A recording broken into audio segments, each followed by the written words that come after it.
Okay, good evening, ladies and gentlemen. Tonight is July 16th at 6 o'clock. Newcastle City Council is convening for a special study session.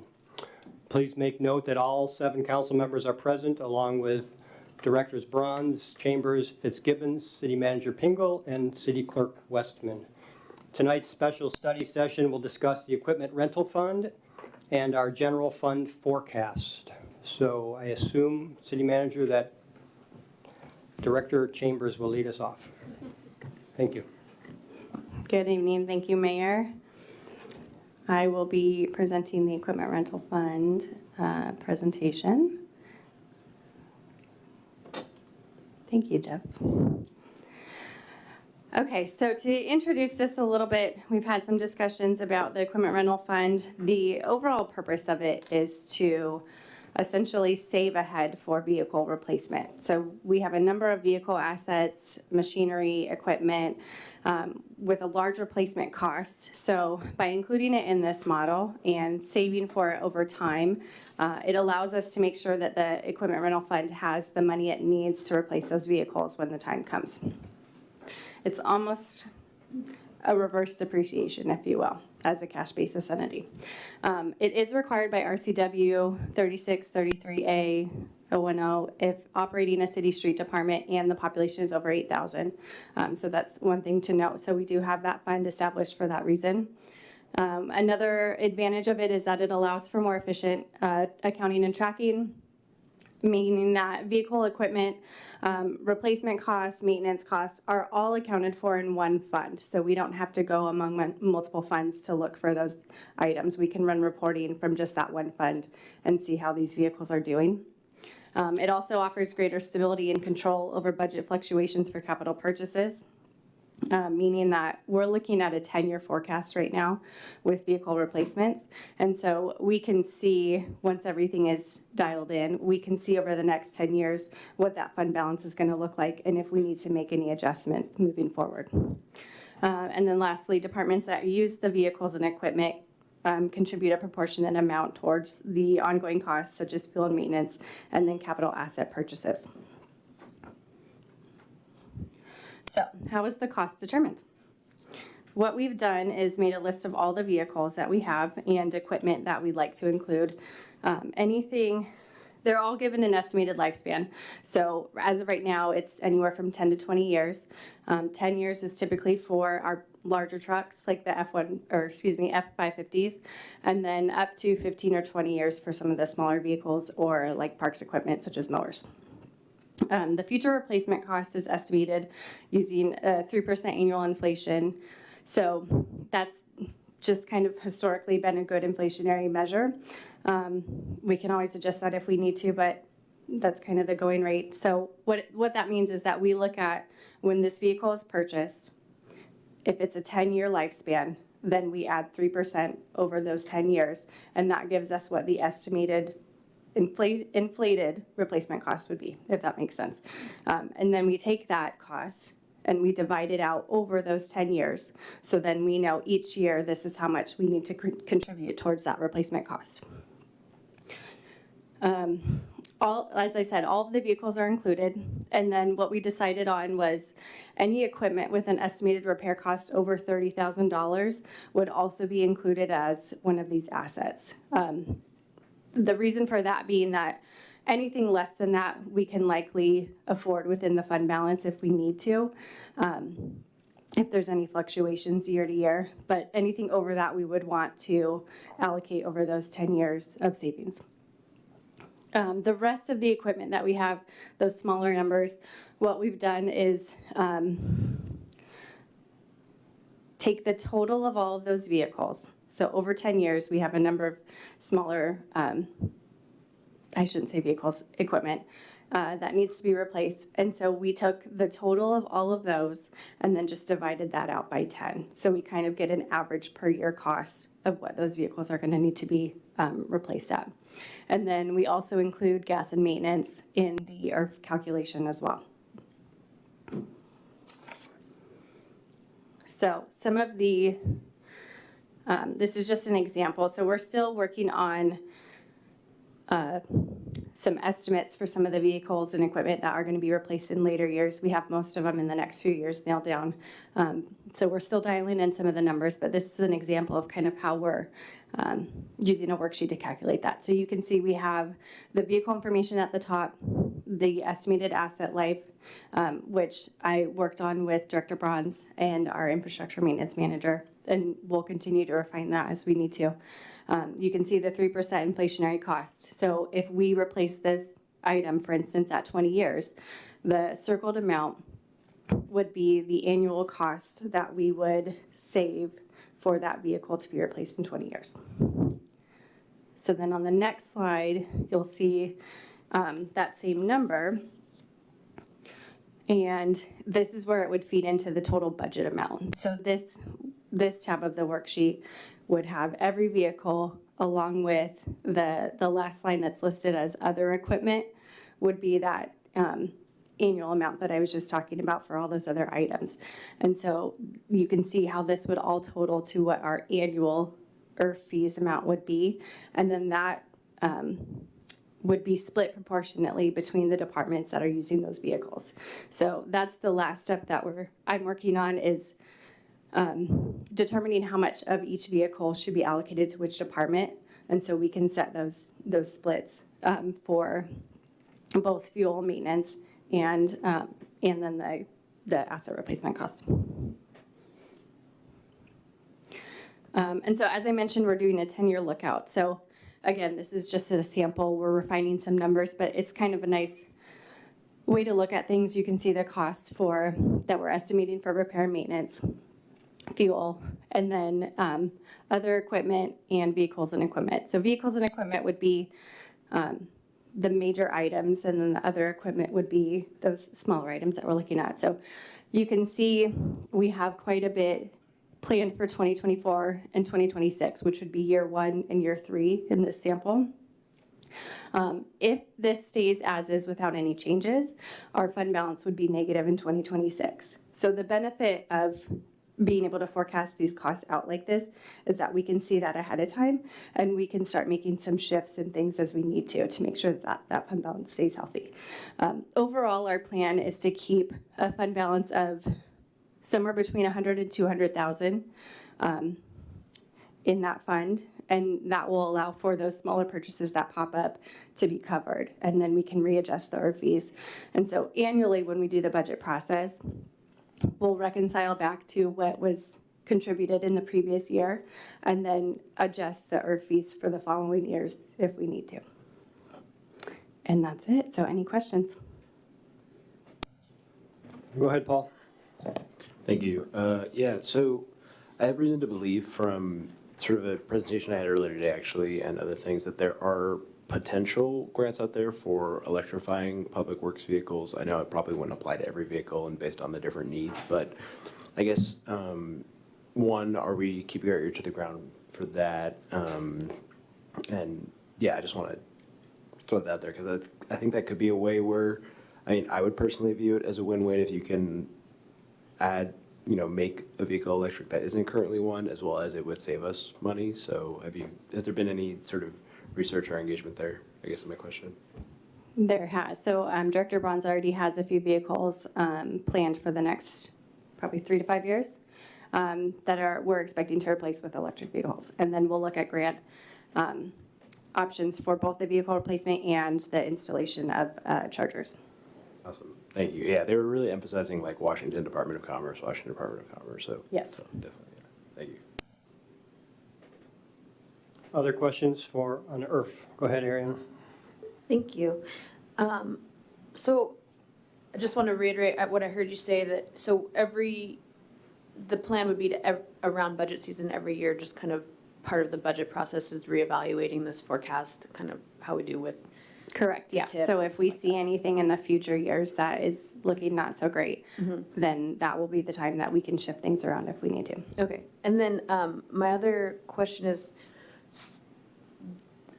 so this money, can it only be general fund money that goes into this fund, or are there other No, we also have street fund and swim fund are contributing to it as well.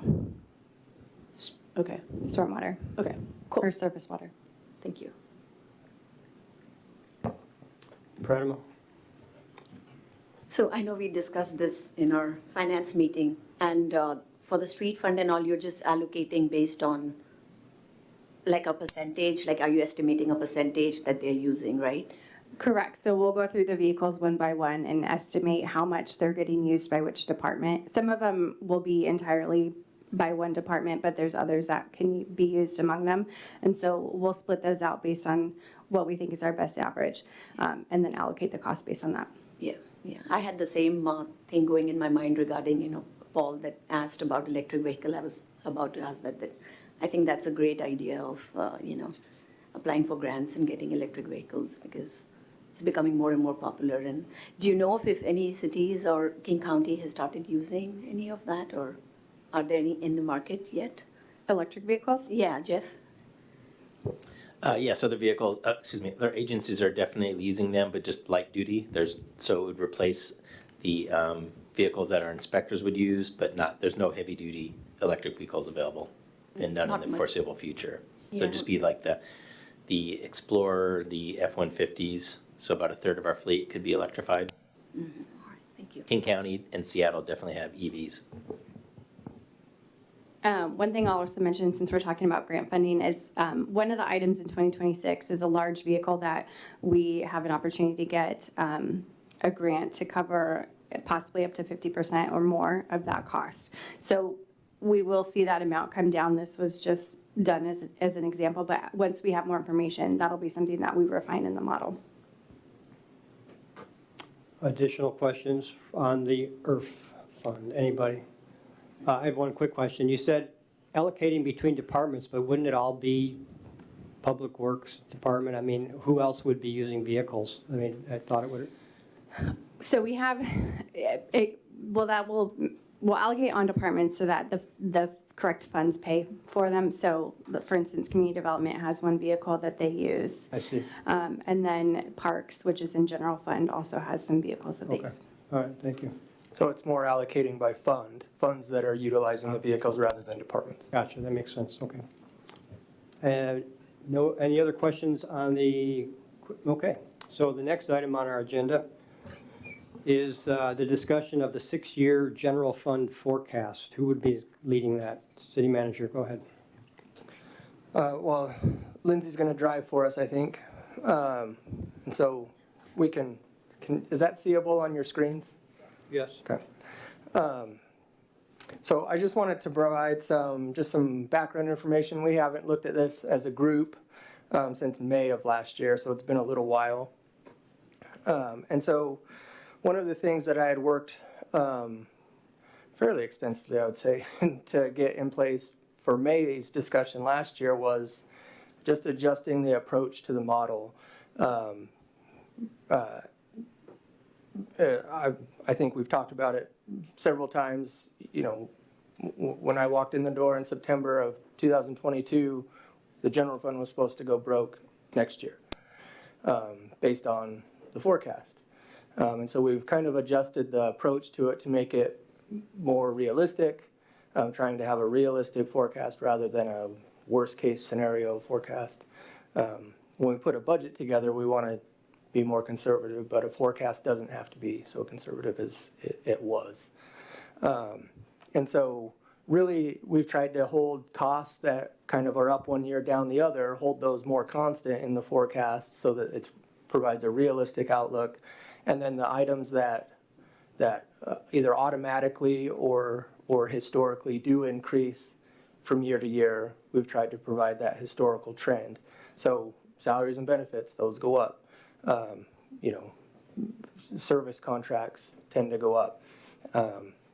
Things that we charge ourselves, the facility fee, the copier services, things like that, where we're charging ourselves to make sure that funds are paying into things. And so really just trying to narrow down the things that go up naturally or automatically are the things that we've escalated in the model and left the other line items flat, just so that we're getting a realistic status quo outlook in the model. So for the model that's in front of you right now, I guess just a couple of assumptions to be aware of. We've held, this year, we have 2 full-time positions budgeted that we've left open. We have a senior planner position that we've left open, and we have a off support specialist position that we've left open. In the model, just because we want to make sure we're not shortchanging ourselves, looking out in the model, and we can play this out through the budget process, but just for the model purposes, we haven't gotten rid of those 2 positions, but we reduced them to half-time. And so the rest of the out years are status quo from there.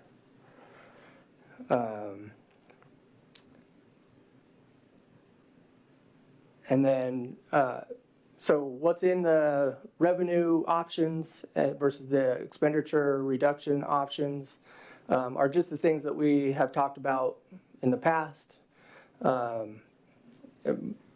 You'll see that there's some holes on the expenditure side. That was just if we came up with other things that were going to provide a chunk decrease that we could throw out there. But what's been on the expenditure reduction side before, we've already implemented. We implemented staff reductions. We had kind of a general line item decrease, or cost decrease in there before that we've implemented more than we had estimated the last time. And so we've implemented those cost reductions already. And so we put in there what we thought we could throw out to the council as potential options. So really the lobbyist contract is the only contract not necessarily tied to a service we provide or tied to development revenue. And so it was one of those things where we can throw it out there and have that discussion if we need to. But really we've only gone after cost reductions at this point. We haven't gone after any revenue options. And with that, I'll leave it to the council. Okay, so who would like to start off by asking questions? Anybody? City manager or scenarios? Go ahead, Steve. Scott, do you think we could go through like 2026 and just go down the column and talk about the numbers really quickly? 'Cause Sure. there aren't formulas in the numbers, and so it was a little bit hard to figure out where they came from. Sure. That would be really helpful, and then the assumptions and how we can play with the assumptions a little bit. The assumptions for Well, for example, for the levies, for the public safety levy, and where those numbers come from. So all we have to do is turn them on or off. And so if you want to see, okay, what's the effect of this option, we'll turn it on or off, and then you can see the effect of that. Okay. So I'll walk through. I'll Walk through an walk example. through what's in each option. So with the utility tax, when we had talked about this the last time, we had put all of the numbers in there from 6% down to 1%. But really, all we had really talked about was 6 and 3, and so I left those in. Transportation. So those numbers came from whatever study we did when the council initially adopted the utility tax ordinance, and then we've just extended those out to current as far as what those would produce, what a utility tax would produce as far as City numbers. manager, can I interrupt you for a second? Yep. So we have 2 new council members. Could we just trigger one of these as an example? sure. Just to show, so everybody can see and understand. I mean, it's probably a refresher for some, and just so yeah. So when she turns that to a 1 on that top one, then you can see that all the charts and the lines, so starting with annual surplus deficit down below, the expenditure reductions and everything else, all of those numbers change when you turn that option on. And so that's really what we're trying to look at. So in the, maybe before we go through the options, in the top graph, that's specifically for the general fund, revenues versus expenditures. So revenues over or under expenditures, telling us where we're at. In each year, right. And in the middle graph, that shows our ending fund balance in the general fund versus the red line is our required reserve per our our financial policies. And so we require ourselves to keep 17% in fund balance in the general fund, and so that's that line. And then we added the graph, the third graph below, just to show what the effect is on not just general fund money, but including the cumulative reserve fund, where that money goes and what the totals are. And so go ahead and turn the one off. And so really what you look at with nothing on is if we do nothing, this is where our money goes. And so we added the graph at the bottom that just shows it's not, so you can see the fund balance, the general fund ending fund balance, along with that green line is what everything does plus the cumulative reserve and where money goes with that. Does that make sense? Okay. And so that's what you're looking at. So all of the numbers that change with the actual numbers there under the expenditure reduction side, so those numbers will change and the graphs are tied to those numbers. And so those will change along with the graphs as we turn options on and off. So then the next one is Transportation Benefit District. Go ahead. Sorry, before you move off of utility tax, I think it's worth just kind of discussing, especially for new council members. So we do have the option to do 1% or 2%. And we also have the option to do different percentages for different utilities. So this is very simple, but there are more details that we could, if we choose to, get into. But it's not in the model right now. But I think it's worth, if people are interested in that, maybe we can change the model a little bit, right? Okay, thanks. If anybody has a question, just raise your hand and we'll stop it. Yeah, little informal here, don't worry about it, just raise your hand. Transportation Benefit District essentially would be a flat fee on when you renew your tabs. So what's required at the councilmanic level, so the council could pass for the first 2 years a 20-cent Transportation Benefit District fee.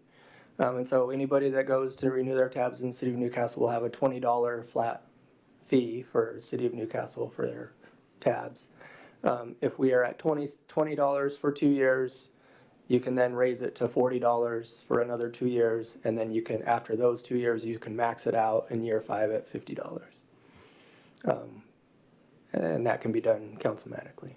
And so all we've done in the model is we've essentially started it in 26, assuming that if we took that option, we would adopt it in 2025, and then just played that out. So essentially $20 would get us $200,000 in revenue, 40, 400,000, and 50, 500,000. So in the model, in the options from 26 to 30, we just played that out. 2 years at $20, 2 years at $40, and 2 years at $50. So the state gives each municipality that option up to $50 Right. per renewal. Right. Got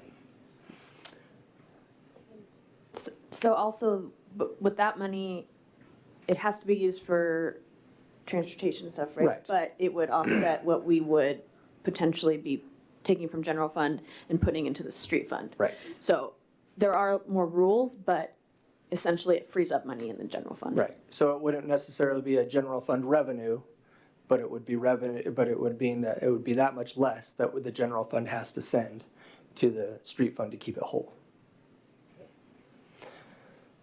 Public safety levy, we had talked about this last May as an EMS levy, but really that was just because that's what we were calling it, because that's what I was used to. That's what we had in my last jurisdiction. And so, but really it would be, whatever kind of levy the city council wanted. We've talked about a public safety levy a little bit. And so that's what's in there.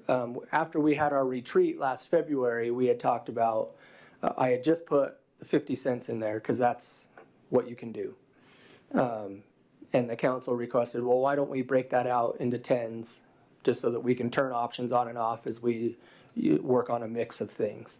And so then that's why we put the 50 cents all the way down to 10 cents on the public safety levy.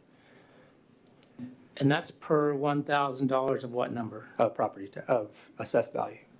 Of assessed value. So what you want to understand about any excess levy, they'll be subject to the same 1% limit as our normal property tax is subject to. And so what you have the option of doing with a levy like that is you can have a 6-year renewal, a 10-year renewal, or it's just permanent. Generally, what most cities will do is they'll do the 6-year renewal. That means it has to go to the voters again every 6 years or every 10 years. And they have to agree to renew that levy.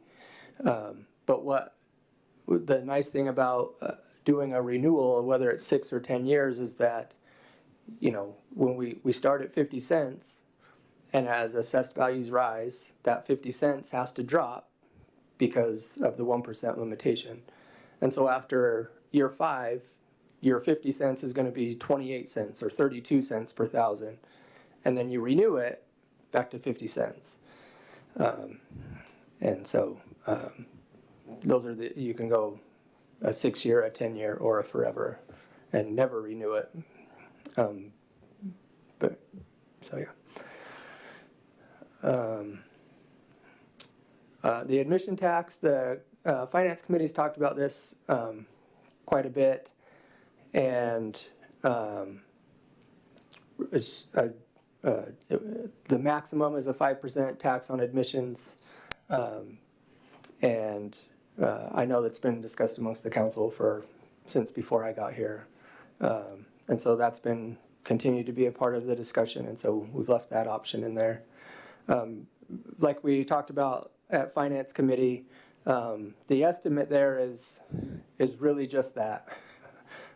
There's not a great way to know. We can go and look at, with the YMCA, their golf courses' total annual revenues, but we don't know what portion of that would be subject to an admissions tax. We're not allowed to get into that granular level of looking at their revenues. So, looking at this model, one thing I don't feel comfortable is calling that public safety levy, because it's not, it's a general levy, because you won't be using the money just for public safety, you would be using for general fund, right? We would have to use it just for public safety. So how that would work is that as long as what we're bringing in the public safety levy is less than what we spend on public safety, so less than what we spend on fire and law enforcement, we're fine. So if we have excess of public safety levy, we just keep collecting that? Right, but we'll have to make sure we account for it in our fund balance. And looking at this model, I know we discussed it, in length during the finance meeting.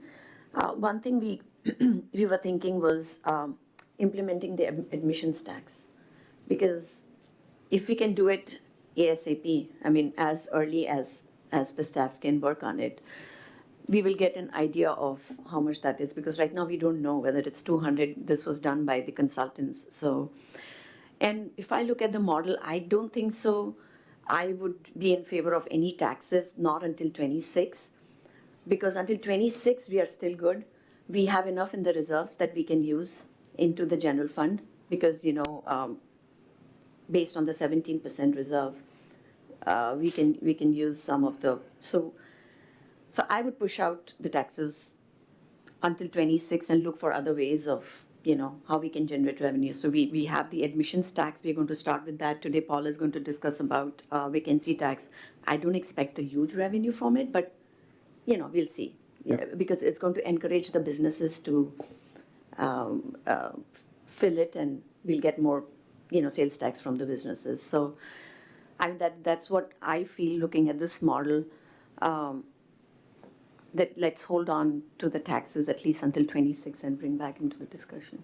And so, I want to make sure I understand what you're saying. So are you saying what's on this where it starts in 2026? Or are you saying wait an extra year to implement it in 2026, then we wouldn't be receiving it until 2027? Because my assumption, maybe my assumption's wrong, is that any of this we would have to enact either now or in 2025 in order to go through the whole process of like setting everything up, but probably the different ones are different timelines. Yeah, so public safety levy for sure.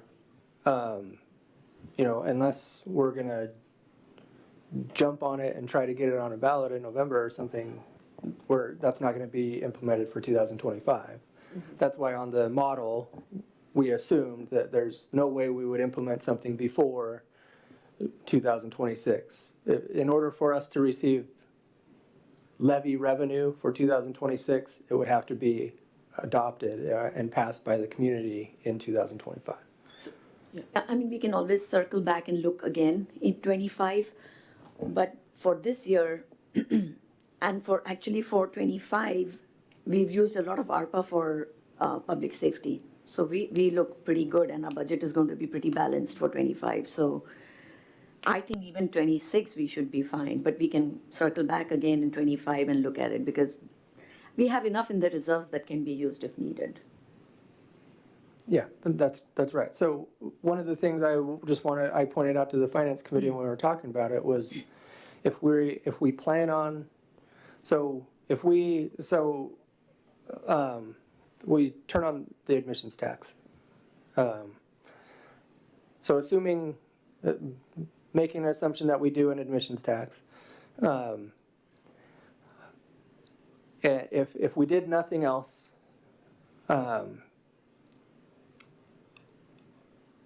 I'm still going to have the challenge of trying to reduce the gap of $714,000 to try to balance the general fund in 2026, which based on our financial policies, I have to present the council a balanced general fund. And so if we were going to plan on using reserve funds, I would need to know that. And the council would need to say, yes, you can do that before I present a preliminary budget next year for 2026. Does that make sense? And so I just want to make sure that that's clear. That's obviously this is a model, but it's probably fairly close from a status quo standpoint. That's a big gap to try to close if I'm not using reserve funds. So you said we can't understand the admission tax revenue until we decide to implement it, is there? No, so it's just an estimate. Right.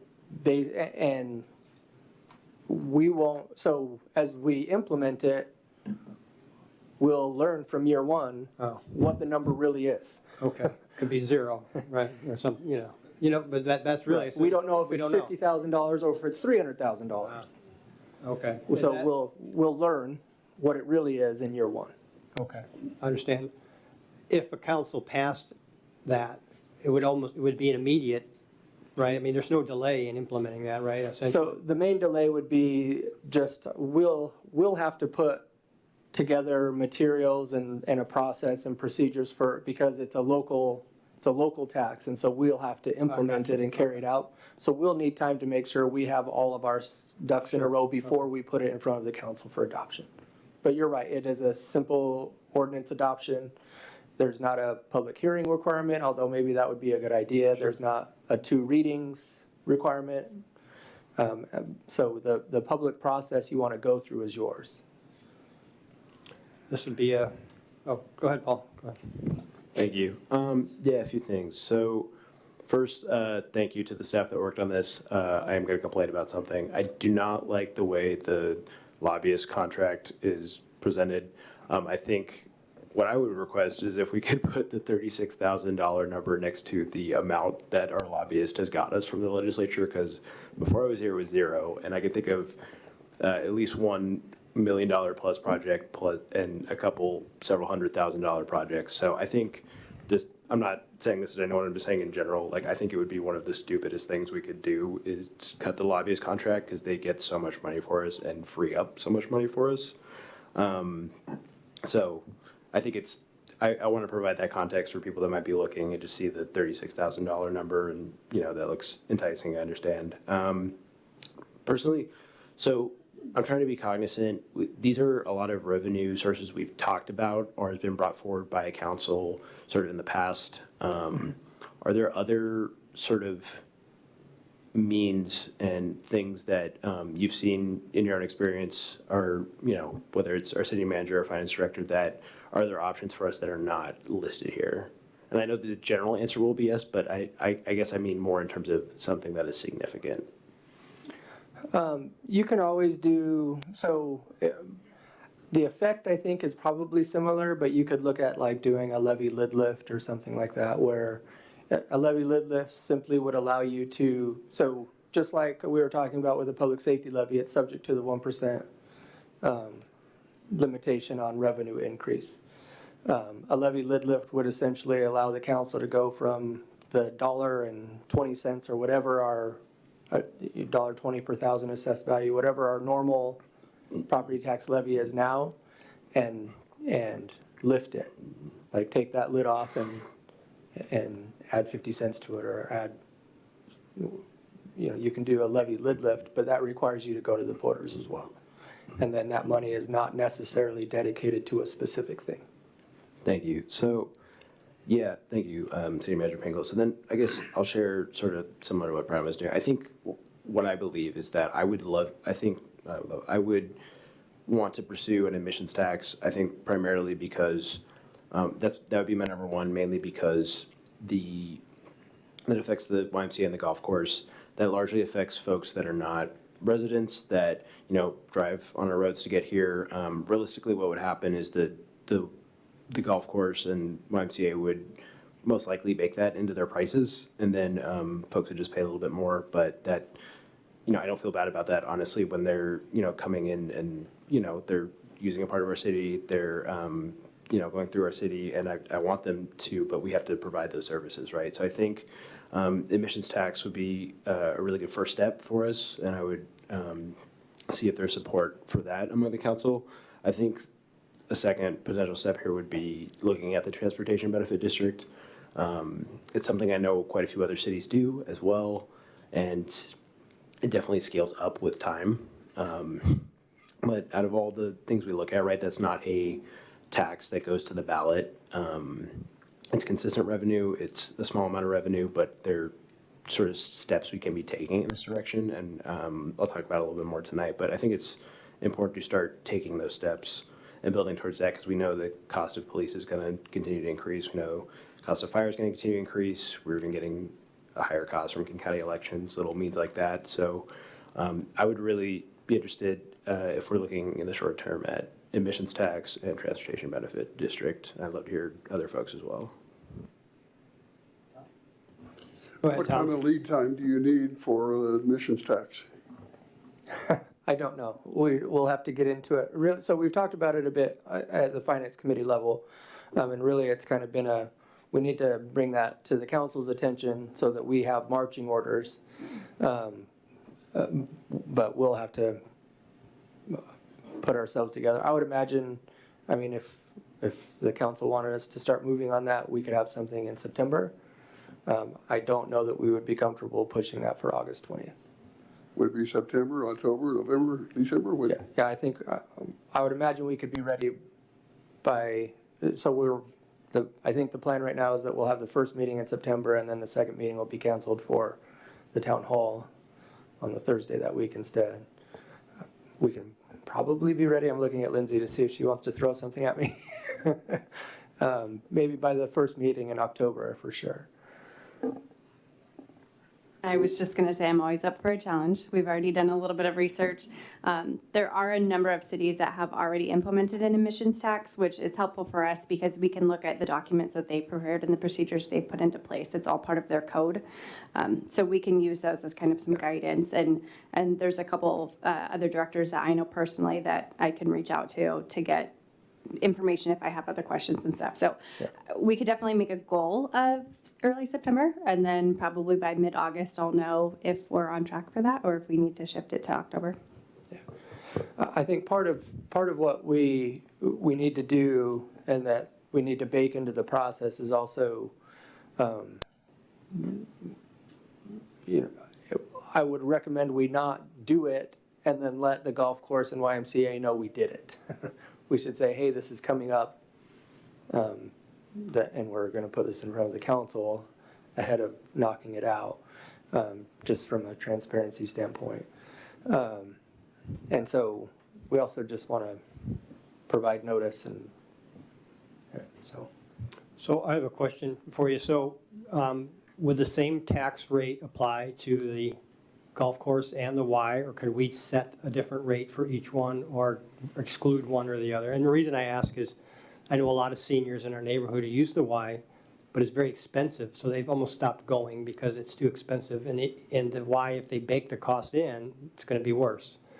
So I was just curious how they're tied together and how, if we could separate one, or, you know what I'm saying? So the statute, the way it's written says, this is how much you can do. We can always do less than that as far as who's subject to the tax or the type of businesses that would be subject. Okay.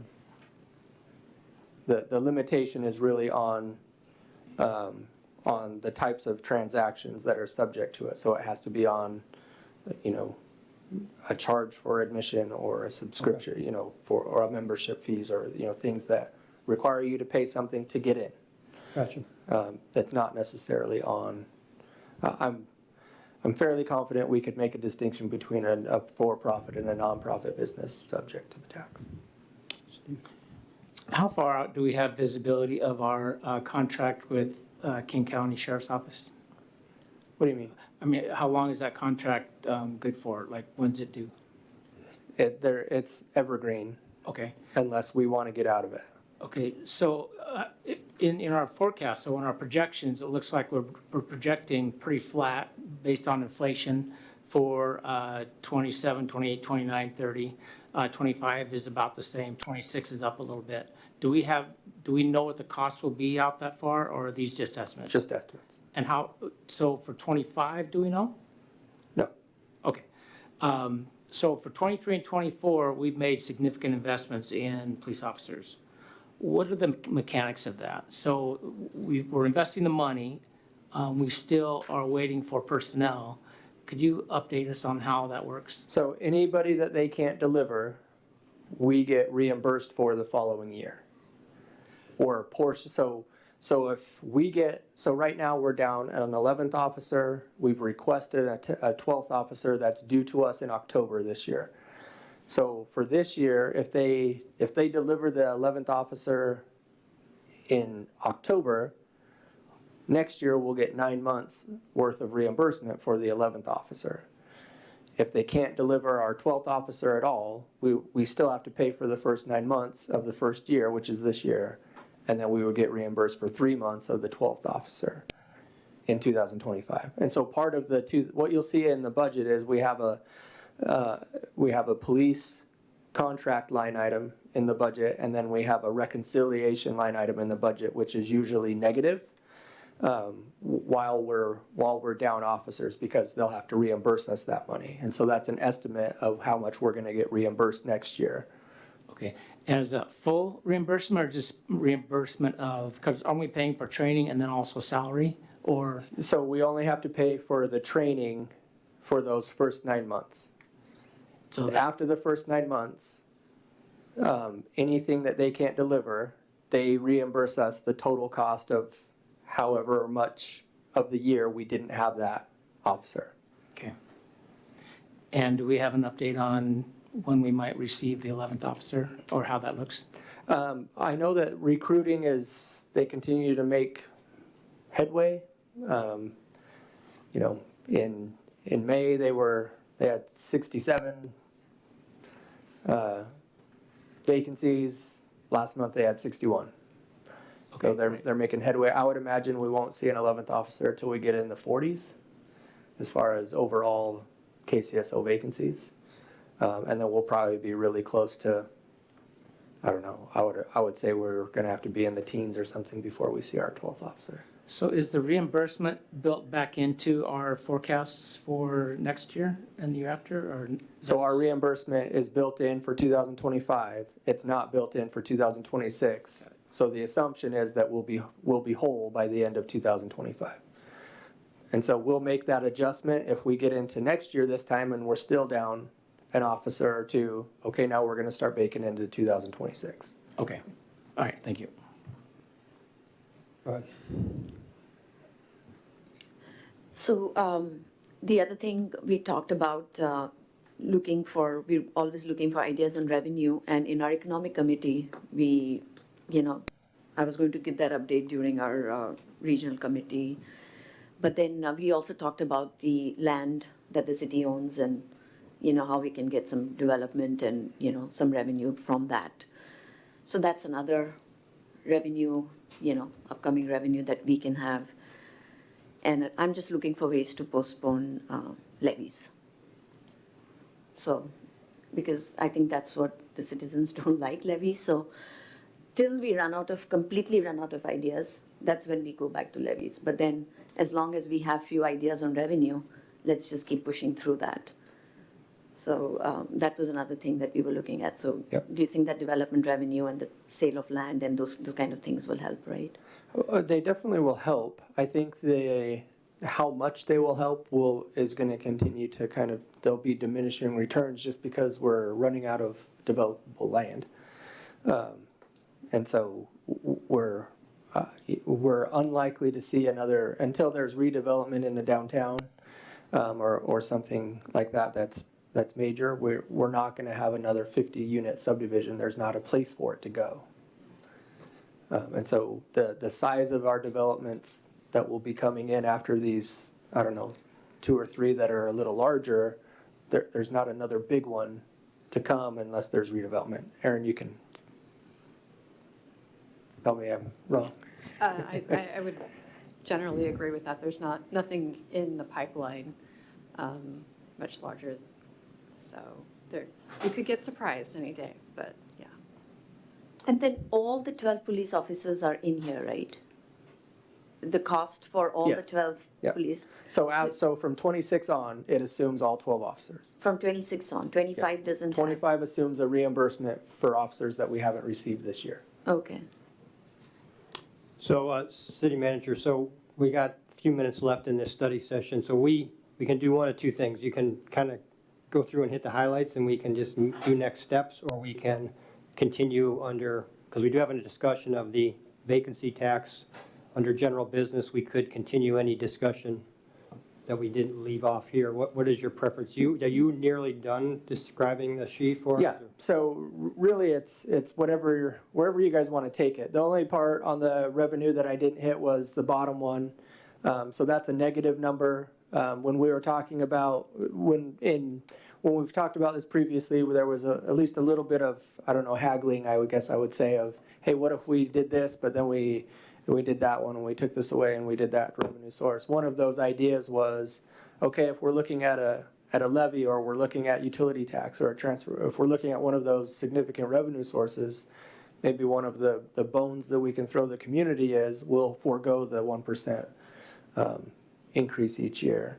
And so that just assumes banking the 1%. And so that's why it's a revenue that's negative, because we would be foregoing that revenue.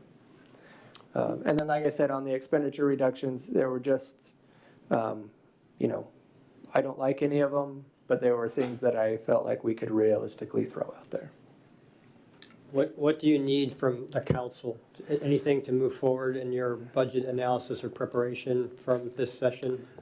So it's really what you guys want it to be. I don't need anything for 2025. And so it's really up to you guys how you want to use your time, what you want to discuss. So I heard, from a few people, that we would like you to look at what the admissions tax looks like and bring that back as a discussion item, perhaps, right? That's what we're talking about, a discussion item in September, October, right? So my understanding was, so we would need September or October if we were going to present an ordinance to the council for adoption. If we're just going to talk about an admissions tax, we can be ready for that anytime.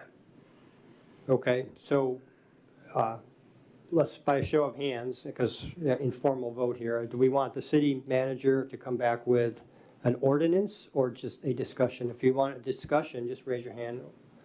An ordinance. Okay, couple of doubters. All right. So I think let's take a look at that as an ordinance, Okay. perhaps, and when you're ready to do that in September, October. Yeah, and we'll keep the council with Friday updates and stuff. We'll keep the council updated on where we're at with that. Okay. And then when we have opportunity in council meetings, we'll do that as well. Okay. Final questions? Go ahead, Ariana. Thank you. I would love to hear from everyone kind of what the goal is looking at this 6-year, because there's 3 different graphs here, right? The first one is the general fund, year by year, expenditures over revenues. Now, as Protima said, we do have extra funds in the general fund to cover those for some years. And you can see that in the next graph, that's what that's showing, right? So with just, I think right now it's just the admissions tax on, we, in 2027, by the end of 2027, we're like really just scraping by, right? As far as our reserve requirement, yeah. Yeah. And then it's like bad the next year. And so I'm just curious, like, I would love to see that top graph, no red. I mean, I think for me, that's a big goal for all the years. And I'm just curious, do we all have the same goal? And if so, can we, like, what does it look like to put on, we have the emissions tax on, we talked about transportation benefit district, what happens when we turn that one on? That's, yeah. Okay, doesn't fix it, I mean, it's a little better. So then what? So then, I'm just curious, after that, what are people open to? Because I'll start, I personally really enjoyed the conversation last year during our retreat about coming up with kind of a mix, right? Not just coming all in 6% utility tax, right? But then also not coming in all levies, right? Because the levies really affect property owners. Utility tax affects everyone, but it's also, you can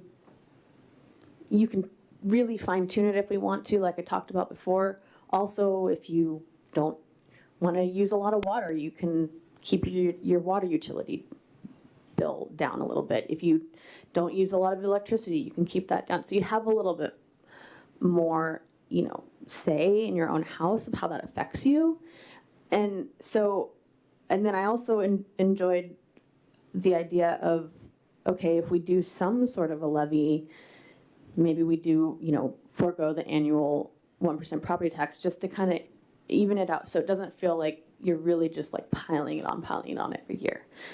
So I'm really open to finding some sort of a mix, and I'm just curious if other people are open to that or just not at all, or. I'll answer.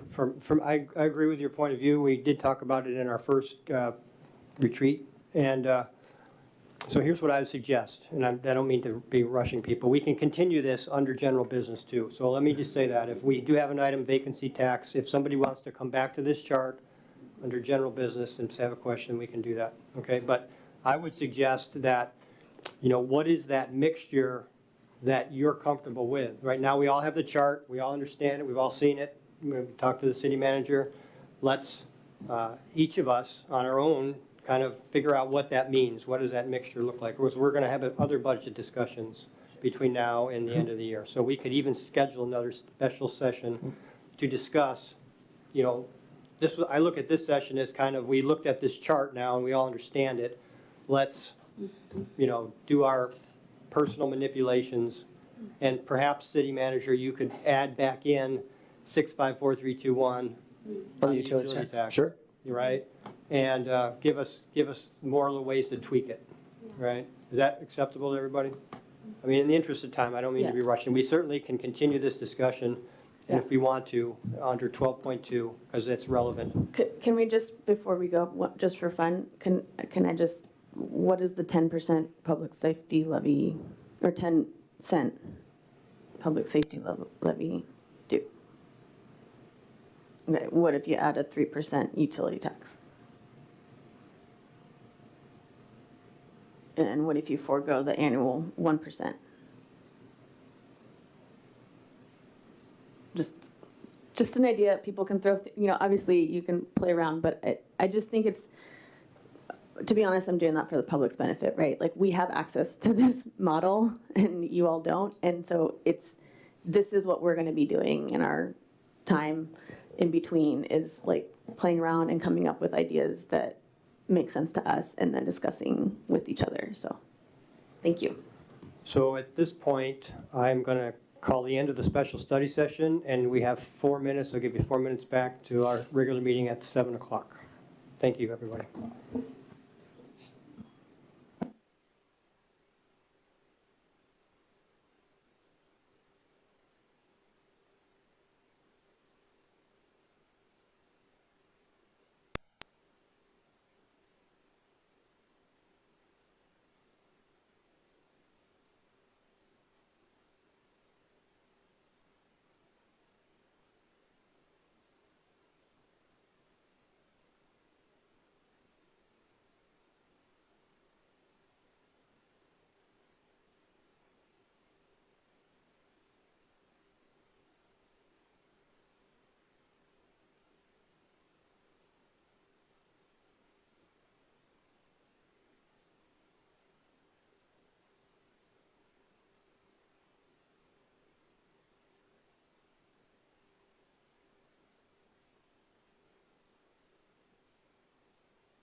Good evening, ladies and gentlemen, and welcome to the Newcastle City Council regular meeting. The time is 7 o'clock on July 16th.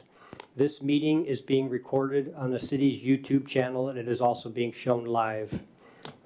Please all rise and join us in the flag salute. Pledge allegiance to the flag of the United States of America and to the republic for which it stands, one nation, under God, indivisible, with liberty and justice for all. City Clerk, please call roll. Councilmember Burford. Here.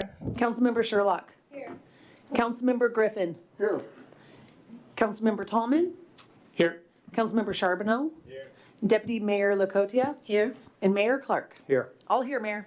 Thank you, City Clerk. Moving on to our agenda approval. Is there any desire to change or modify the agenda for tonight's meeting? Seeing none, show the agenda approved as written. Next up is public comment. City Clerk, do we have anybody signed up for public comment?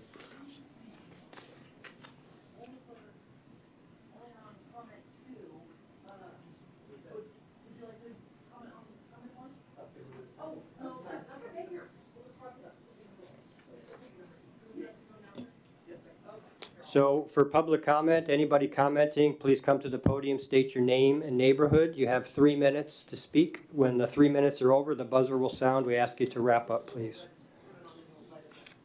Okay, John Gordon.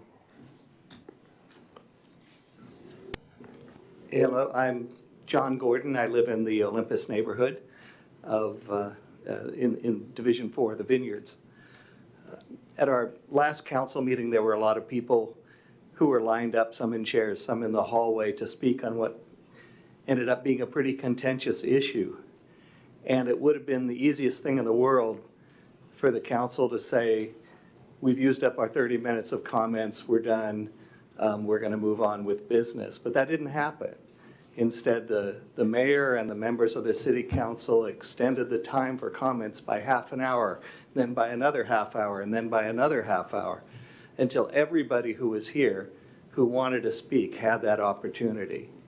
I thought that was really professional and a really good show of support for the community, and I just wanted to say thank you to all of you, particularly to Mayor Clark, who sort of led that extension, that willingness to extend. I know that you don't get a lot of thank yous in your business, so here's one. Thank you, John. Appreciate it. Anybody online, City Clerk?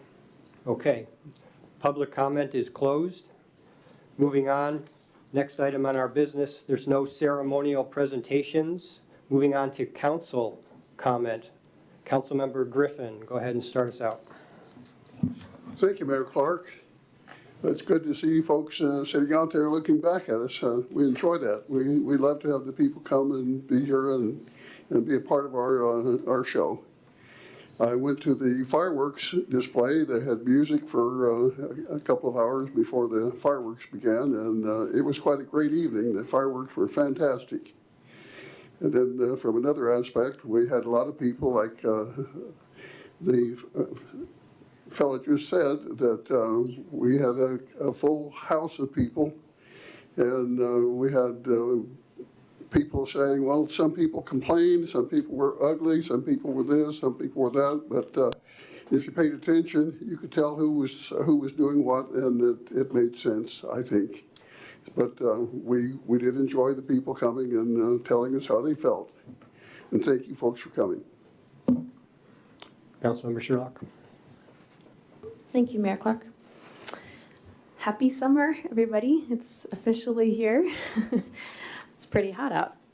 Big thank you to the Community Activities Commission, staff, Newcastle Police Department, and all the volunteers who made the Fireworks on the Lake event such a success. I was also there. Fireworks were amazing. So many people have told me how much fun they had and how awesome it is that Newcastle provides this event for our community. On a more serious note, it has been 41 days since Hazrat Ali Rouhani was shot and killed. In the aftermath of that tragedy, And with the realization that the suspected shooter was a member of the ad hoc public safety committee recently formed by Councilmember Tallman and Mayor Clark, numerous citizens have expressed to me that they do not feel safer with the existence of this committee. I'm looking forward to Councilmember Tallman's update during the committee reports, and I'm hopeful that it will address concerns that continue to come up when talking to our neighbors. The main concerns are, number one, around transparency regarding what the committee does and what it's trying to accomplish. And number two, do the members of the committee reflect the demographics of Newcastle's population? Thank you. Councilmember Burford. Hello, everyone. Thank you for coming and happy summer. And I also would like to share, right after the last council meeting on June 19th, I drove to Vancouver, attended AWC annual meeting, Association of Washington Cities. This is really, really huge event annually. I'm so grateful I applied. As first-time attendee, I got the support, financial support from the event organizer. And because I also seek out for the support. It's really, really heartwarming to see so many city officials, because the event was just focusing on city business. I look forward for attending the similar event in the future. I think collaboration matters, and also learning from each other, and we can all so get to know better and do our job better. And also, I was very, very touched to see so many cities. They have their own city flags at the event. There was a huge flag ceremony. Each city, they have their flag. They entered the event and proudly showcase about their city. A lot of cities, of course, I'm familiar with, but some cities, I got to learn some cities' names, including our city, and we don't, and then I found out we don't have our city's flag. I'd like to know if we are going to consider to have at least one Newcastle flag, City of Newcastle, for the, also because this year is our 30th anniversary in this September. I think it's a part of Newcastle's identity. I think a flag is a part of our identity as well. I'd like to know more. So what we are going to pursue, whether we're going to receive a flag or not. I would support that. And secondly, I also want to firework at the lake, on the lake. It was really people mountain, people sea. Community engagement truly matters. I heard so many good, compliments from people from all over. And really a huge shout out to Amy George, who worked tirelessly and with the crew, and also our city workers and departments. And I saw so many familiar faces there, also with our police department. And it was really, really happy ending. So hopefully everyone come to Newcastle's concert at the park. Will be more community engagement in our city. And also, most recently, this last week, just at the Lake Boring Park on Saturday, it was really, really unique. We know it's very hot, but I got to see so many residents and people from nearby cities. They came for a treat. It was performed by a celloist, and it's electronic cello, and with really, really peaceful and beautiful music. And I really want to shout out to the Newcastle Library for organizing the event. Also, another kudos to our friends of Newcastle Library and Newcastle Arts Council for partnering with Newcastle Library to bring everyone this summer treat. I was there. You know, children and adults, we got to close our eyes, just immerse in the beautiful music in our beautiful outdoor setting. And I just want to acknowledge the musician. So her name is, she traveled from Seattle all the way to Newcastle. The musician is Gretchen Yanover. Also, our beloved librarian, Vicky, was also there, and also a lot of familiar faces. Hope to see you all at our Newcastle summer concert. Thank you. Councilmember Charbonneau. Thank you.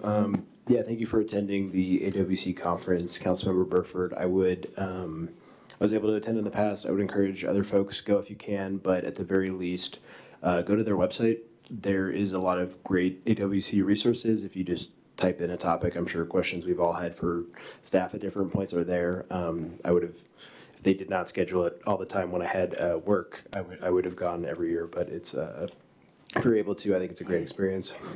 And then mainly, I just wanted to highlight, this is the third year in the row that the city staff has worked with me, and I've really appreciated it. Every summer, I get to mentor a summer undergraduate public policy fellow at the University of Washington's Evans School of Public Policy. It's a fellowship, it's a national fellowship program I went through when I was undergraduate college student that really sort of put me on a different trajectory and exposed me to a lot. So this is the third year in a row. I will be bringing one of those fellows to City Hall, and it's been a great experience. I apologize for all the bugging I do to staff of, can you come talk to my fellow? Can you come give him this career exposure? So I really appreciate staff taking the time to do that. It's been a really great experience, a really great way to showcase a lot of those young folks to city government, whether that's elected office or working for a city or a county. And then I have a bit of a lengthy regional update for today, so I will stop there. Councilmember Tomlin. Thank you, Mayor Clark. It's nice to see everybody in the chambers today. Thank you for joining us. In response to Councilmember Sherlock's comments, first of all, the City Council, the Public Safety Committee has been fully transparent with all of our activities, including updates at every meeting. I have a prepared statement that I'd like to read, and it might take some time, but I'd like to get through it. Councilmember Sherlock recently campaigned on public safety as her priority, yet in her monthly emails and in these council meetings, she consistently questions the need for an ad hoc safety committee, quote, wary of reasoning for this committee since its inception. So let's address these concerns. And I'm happy to address these concerns always by anybody on the council or anybody in the community. As an elected representative of the city, it is my sworn duty to represent the interests of the city. Leadership includes taking positions supported by facts and comprehensive review, neither of which were available in the case that she mentions to any of us, to the general public. Therefore, it is prudent to seek to understand before speaking. Now, why an ad hoc public safety committee? We had 2 public surveys this year. Nearly 1,000 residents in Newcastle participated. The results of these surveys squarely placed public safety as the citizens' #1 priority. The Planning Commission survey resulted in traffic being the larger concern for managing growth, followed by public safety. The ETC community survey summarized that public safety should receive the most emphasis, backed up with a list of specific concerns. Washington State was recently ranked by FBI as the 8th most dangerous state in the country. We need to be aware of the facts and always be vigilant. Newcastle has been ranked the 16th safest city in the 8th most dangerous state. We began the year with 3 consecutive years of increases in property theft, vehicle theft, and shoplifting. all at similar levels of the state which led the nation. Yet, until this year, our city council has not placed public safety on the agenda except for quarterly crime reports by the police department. In December 5th, 2023, the council meeting, 2 residents called in to express concerns about public safety. One of the questions was, is there talk about crime in Newcastle and any options we can improve the situation? An hour and 13 minutes in, this was an hour and 13 minutes into the meeting. Mayor Newing's response was, unfortunately, we don't have anybody from Newcastle Police Department here tonight. What I recommend is about probably February, March of 2024, Chief Kajihiro will be giving his quarterly police data report, and I encourage you to log into that meeting. Pay close attention to council member reaction. She took no accountability whatsoever for public safety. Another one suggested that we recommended the community stakeholders, police, and other cities participate in resolving crime issues. Due to public demand, on March 5th, we conducted a public safety meeting and announced the forming of the ad hoc public safety committee consisting of 5 to 7 residents, including myself, residents and business owners. This is a citizen-based committee, including myself as the lead to direct the committee activities. 8 residents signed up to be interviewed. We selected 6 based on commitment to public safety, commitment to the community, passion for serving the entire community, propensity for teamwork, and every selected member agreed that no crime is acceptable.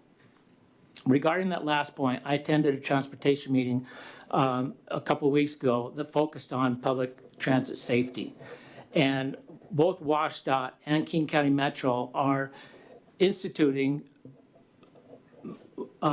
citizens and groups from their communities, or excuse me, from their businesses to participate and ride along on these buses and on the light rail, which is very similar to what we're doing with our Public Safety Committee in terms of getting involved in our public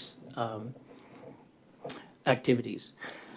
The purpose of the Ad hoc Public Safety Committee is to build unity, increasing community engagement by involving citizens and business owners in a collaborative effort to identify and address ongoing safety issues and concerns affecting quality of life in our community. This committee will act as a liaison to various Newcastle neighborhoods and multifamily complexes, giving citizens an opportunity to be heard and to participate in public safety measures.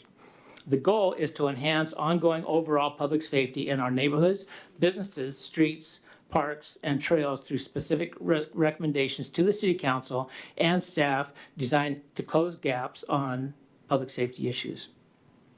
To date, the Public Safety Committee has gone through a series of meetings designed to gain a broad understanding of the landscape of crime in Newcastle by meeting with law enforcement in Newcastle and getting public feedback on city operations and also meeting with prosecution. As the Public Safety Committee continues to engage the community and gather information, a list of issues will be refined into priorities, shared with the Newcastle Police and city staff for further discussion and formulation into possible solutions. Most recently, we had a follow-up meeting with residents of Castle Creek Apartments. They've been subject to several break-ins. We came away with this meeting with a number of action items that should help residents gain manager support to enhance video security, parcel security, and overall communications. That was on June 7th. Our activities so far have been focused on information gathering so we can begin the list of priorities and executing our goals. Once the committee is confident in the near and long-term effectiveness of possible solutions, proposals and expectations and desired results will be made to the City Council for discussion and approval. This will be a fluid process to allow for adjustments to evolving conditions. If anybody in this community feels unsafe, please contact the police department and express your concerns for safety. And especially if you have safety concerns around this committee, please contact me and talk to me directly about it, or Rob, or city manager, or Chief Kajihiro himself, or his staff. Thank you. Deputy Mayor LaCourte. Good evening. I also wanted to say thank you to the staff and all the volunteers, the CAC committee, for putting up a great show. And there are many more events in the pipeline. And, I hope the citizens can go and enjoy each of them, because the staff and these volunteers are working hard every day to make these events successful. So a big, big thank you to them. Okay, moving on, mayor's comments, just have a couple. Thank you, John, for the public comment. It is a goal that we will listen to everybody who wants to speak at this council, so I'm only sorry we had to cut it to 2 minutes because of the volume of people. But, you know, encourage people in the neighborhood. This is an open forum. We want to hear from the public. We work for all of you. So, you know, this is better than our typical showing on a council, but, you know, we'd like to fill the room every week. So please keep that in mind, spread the word. I sent an email to each of the council members about nominating potentially a business in Newcastle and for the King County Awards that are going to take place in October. The deadline is July 31st. But any member of the public can nominate a business. And if you're interested in the details, please contact myself or the city manager. You can nominate a business to get an award in King County. There's different categories, and you can fill out a simple nomination form. There's 4 pages, I believe. And the deadline is July 31st, so anybody listening wants to nominate a business, you know, speak up, let us know. Everybody's kind of mentioned it. The fireworks were outstanding. Amy George, like Councilmember Burford said, was the star. I think she did an awesome job. She worked, you know, everybody there, a lot of staff members worked, but, you know, she's kind of the point person. And I'm particularly thankful because I had just gotten off a plane. My ears hadn't cleared. I had a headache, and I ran over there, and she handed me a paper. You know, everything was ready to go, and I didn't have to do anything but just stand on the stage. So I really appreciate her dedication.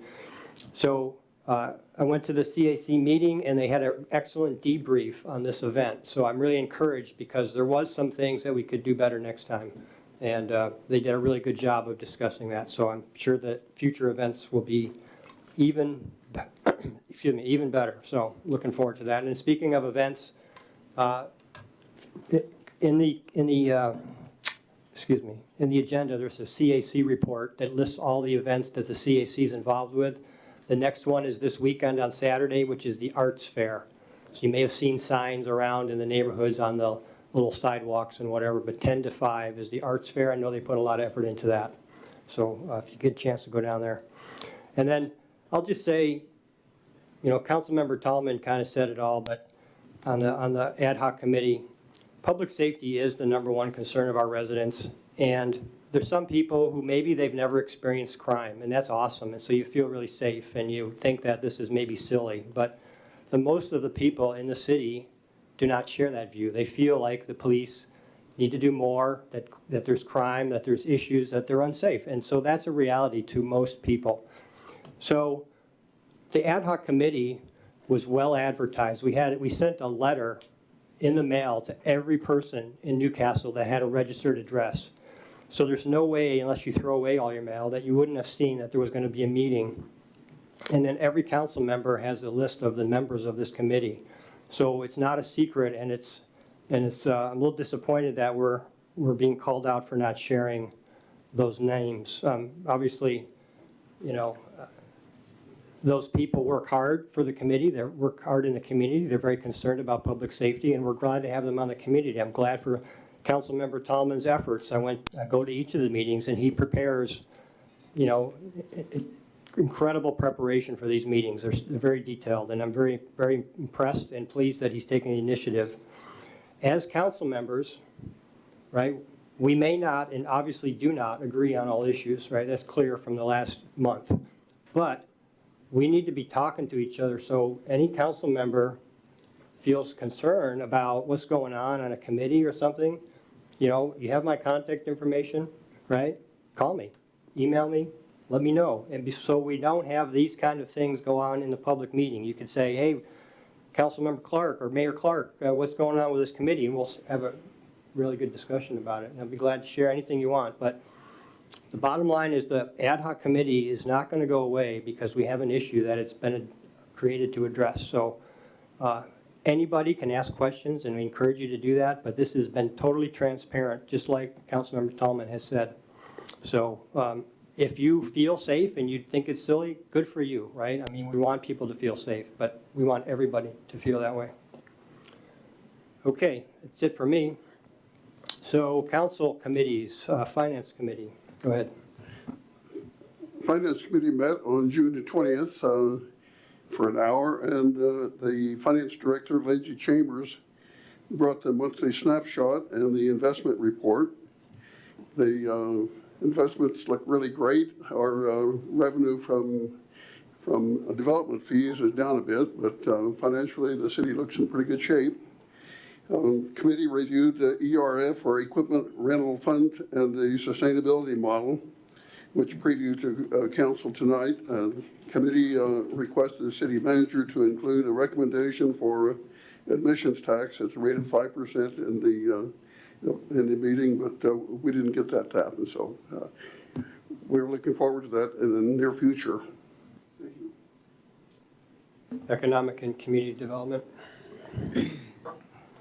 So the Economic Committee met on June 24th, and Irene gave us a good brief on, we took an inventory of all the property that belongs to the city.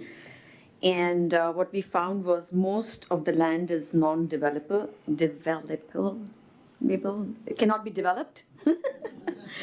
Except for one, we have a parcel which is 1.75 acres, where there could be some potential development, which we want to explore, and we are going to have a study session around that. And then we also talked about grants for EV chargers. And I think, we will apply for grants and look for, also for wayfinding signs, there could be grants for that. Erin also suggested grants for historical house in the Lee Baima. So she will let the Historical Society know about, what grants they can apply. And then we are going to have an economic development component in the draft comp plan for review. And regarding the vacancy tax, that was an idea brought up by Councilmember Charbonneau. He is going to talk about it during the general business. Thank you. Ad hoc Safety Committee. So the Ad hoc Public Safety Committee, which is comprised of demographics that are almost identical to the City Council and of people who have great passion for serving our community.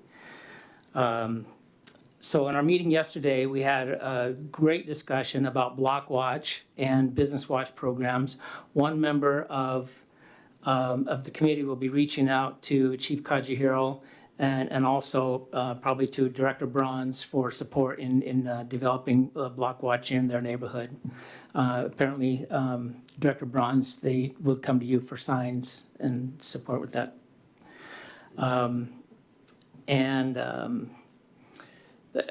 Also, there is emphasis placed on questions around emergency preparedness, which I believe is also Director Bronze's wheelhouse. Plan details on and how we can enhance awareness, communication, and preparation. So it would be great to spend some time with you about that topic. We also reviewed the improvements that we've made on 116th Avenue Southeast, reducing the speed limit to 25 miles per hour and the speed signs that are going to be going up, and that was great relief. Reviewed King County Sheriff's Office pursuit policy, as well as the Grants Pass versus Johnson decision. One comment came up, Clerk Westman, that our website shows 9 police officers, and it was suggested that we update that page and then maybe add Ella Vermeer, who's in action in our committee. So she is the intern that I believe is working with the chief. Since she's active and she's acting on police business, I think it'd be great to have her on the website. Thank you. The Salary and Benefits Committee did not meet. However, item in the consent agenda 9.4 is the result of our recent work. So moving on to regional committees, Councilmember Charbonneau. Thank you. So Sound City Association Public Issues Committee, which is sort of a regional general policy committee, met on July 10th. We went over what solid waste rates would be for 2025. We also got a presentation from the Washington Physicians for Social Responsibility. They do sort of an annual presentation on the effects of nuclear weapons and nuclear waste in the state of Washington. I did not know this, but if Washington State were a country, it would be the third largest nuclear stockpile in the world. So they feel compelled to always give this presentation, and specifically the Kitsap Naval Base, primarily Kitsap and Hanford other sites, but it has the largest concentration of deployed nuclear weapons in the United States. So they went over just public health effects, and thankfully that those public health effects are when things go wrong. So we hope that things do not go wrong. But they just walked us through that process and made themselves available as a resource for us. So if anyone's interested more in that or has questions, I'm happy to share more. But they just went over how you sort of would deal with those things. And then the main thing from that meeting was they came back with I've talked about the last couple of times, the asylee crisis is what they're calling it, mainly in SeaTac, Kent Tukwila area. They came back with a more fleshed out statement because last time they came to us with a statement that we had like an hour or two to review before the meeting itself, which is kind of an unfair ask.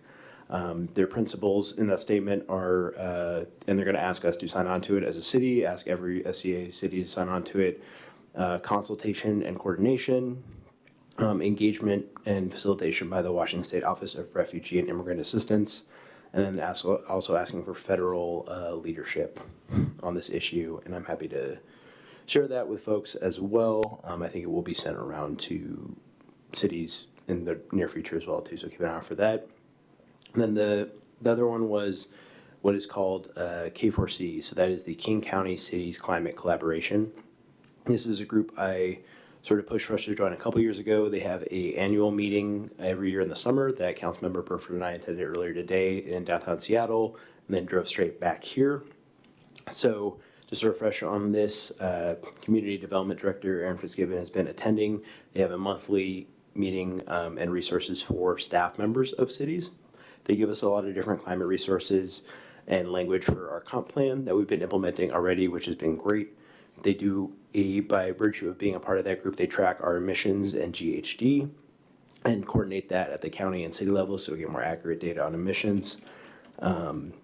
As well as it makes us eligible for a lot more commerce grants and just a lot more regional collaboration. I believe 21 of the 38 or 39 cities in King County are members as of now.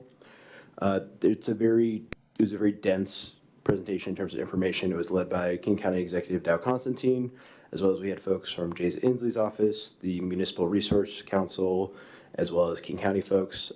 What I will share, they're going to give us the slides of all that. I will share that with the council, and if anyone in the audience or listening is interested, I'm happy to share that with you too. Just email me. But the main points are the county is at least releasing an extreme heat mitigation plan. So I know that's been something that's been happening the last few summers, especially this summer, on how to deal with extreme heat. So keep an eye out for that. Doing that later this week. And then they are developing their what's called the SCAP, which is the Strategic Climate Action Plan for 2025. It gets refreshed every 5 years, so they're developing it now. They're releasing a public web-based feedback tool in August, and then they're going to have 3 public meetings, a mixture of virtual and in person, in the coming months as well, before the year ends, as well as several workshops for that plan. So there are a lot of opportunities to provide feedback. Of course, happy to answer any more questions about that, but that was our annual K4C meeting. Thank you. I do have a question for you. You said the cities would be asked to join some effort for the asylee program. What does that look like? Can you fill that in more? Yeah, so I think I was trying, for the sake of brevity, to not read this entire thing, but it's SCA is going to send this to us, is my understanding, and they're going to ask all of the cities as individuals to sign on to this letter. Mainly to support those cities that are being impacted, namely Kent, Tukwila, SeaTac. It's not perfect overlap, but those are the ones that they keep mentioning. And primarily are feeling the resource strain of trying to support these folks. So it will be sent to us. I don't know the exact timing of it. I can ask. I know SCA recently lost a couple of staff members too, so I know it could be a little bit slower than we anticipated. But they are going to ask us to sign on to this, basically in support of those cities. And I don't think, my personal take is the wording is not bold. It's basically asking the state for help, it's asking the federal government for help, and it's asking the county to work with these folks. The main thing being allow these folks to be able to work and because they're creating a strain of resources right now because they can't work because of their citizenship status, and they're just sort of sitting around idle, which is not what they want. It's not what the cities want. So pathways for them to contribute to the community and or work or whatever that might look like was the big sort of part besides asking for more help at all levels of government. Thank you. Any other regional committees? Okay, I missed the North Mayor's meeting. I was on vacation celebrating my mother's 90th birthday. I know she doesn't watch this, but I love you, Mom. So that's pretty cool. All right, moving on to the CAC report, which is included in the agenda package. So anybody would like to read that, you may open that and read that in the agenda package. Next up is City Manager. Thank you, Mayor. Good evening, Council. First off, I wanted to introduce our newest staff member. If Brendan will stand up for us so we know who you are. This is Brendan Hutchins. He's our new Parks and Trails planner. He comes to us from Skanska Construction, where he was working on the Linwood Link project. Too many tongue twisters tonight. He got his education at UW in urban and environmental planning, and we're excited to have him. He's hit the ground running as much as you can do that. So, welcome.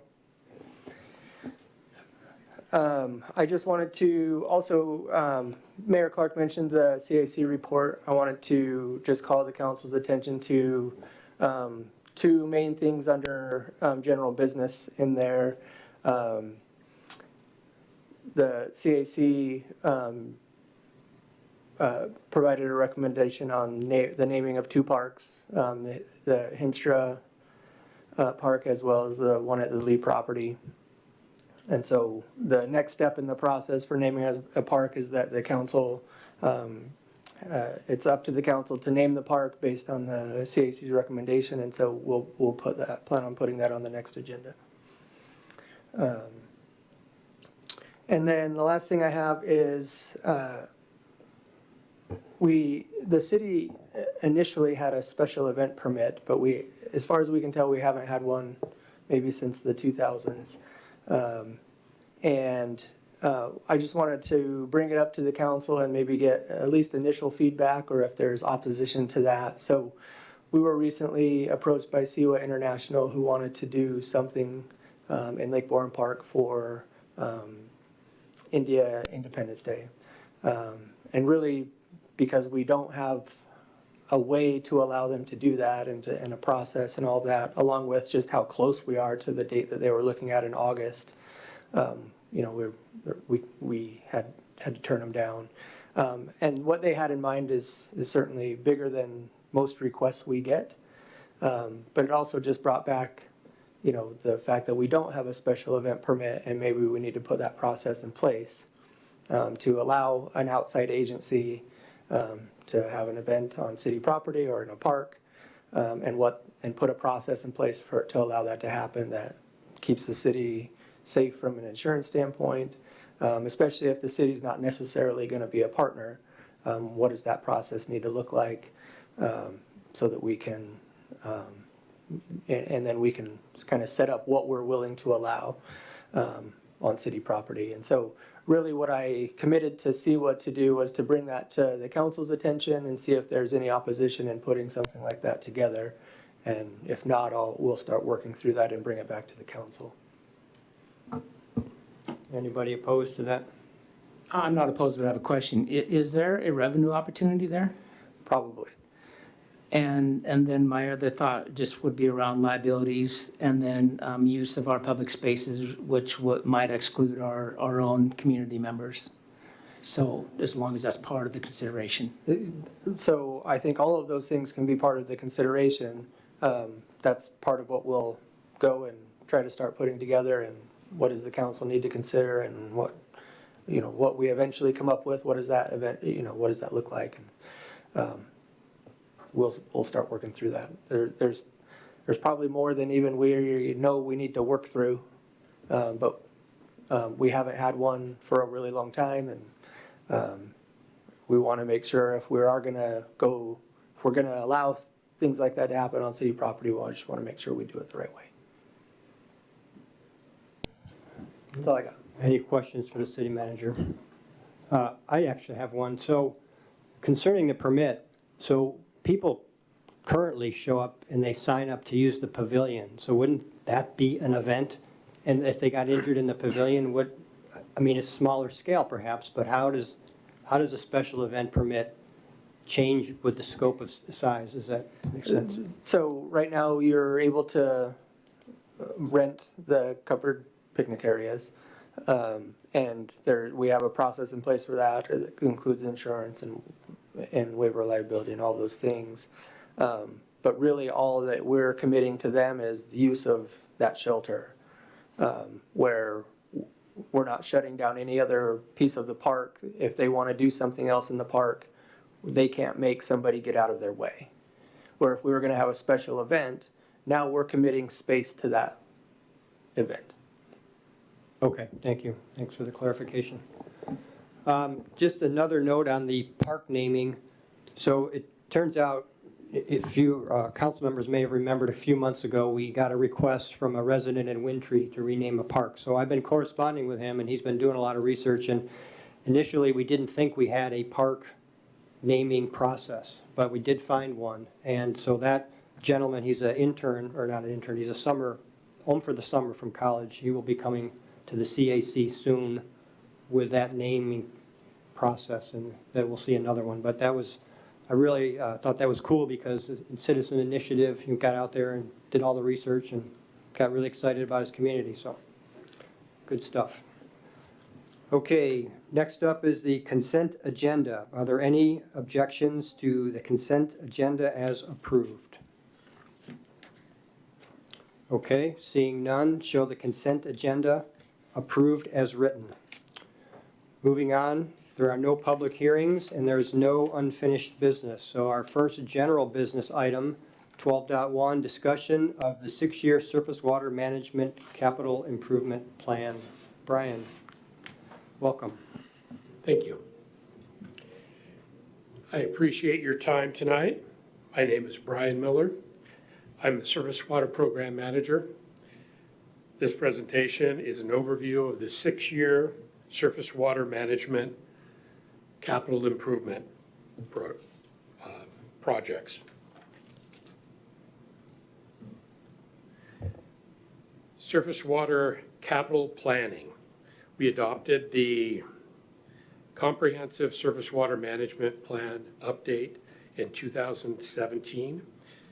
We have a 10-year framework for these policies for operation, maintenance, and capital improvement projects. That is the basis for the surface water management, or surface water fees. We'll be doing an update to the Comprehensive Surface Water Plan next year. And this is in your Exhibit 3 of your package.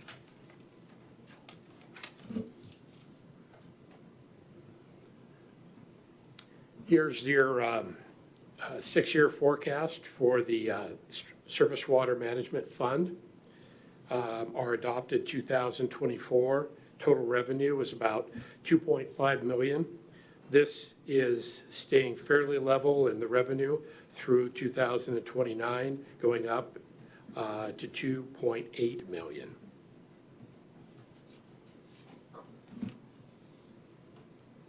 Next.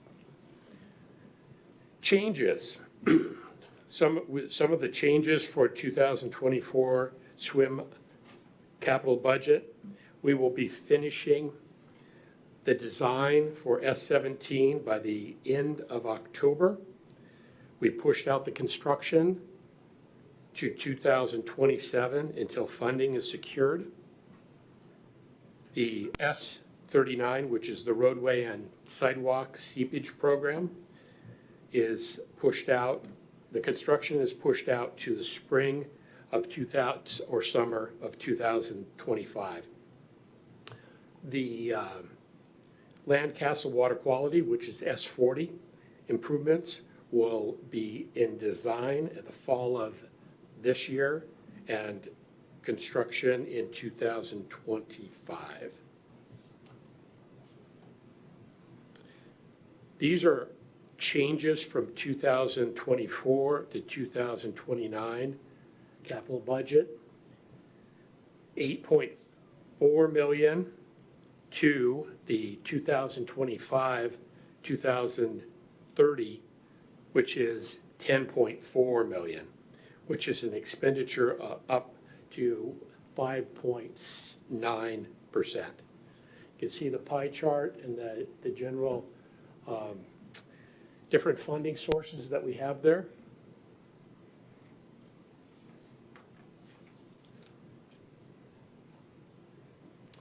The SWIM CIP grant funding, we have secured 1.75 million for the construction of S17 and secured for the SO38, which is the open cut repairs, the construction, we've had 280,000 secured also for the S40.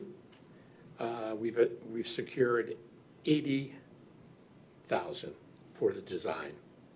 We've also, the next one, we've also applied for construction up to 3 million currently, and we are pursuing for the construction of the S17 another 3 million.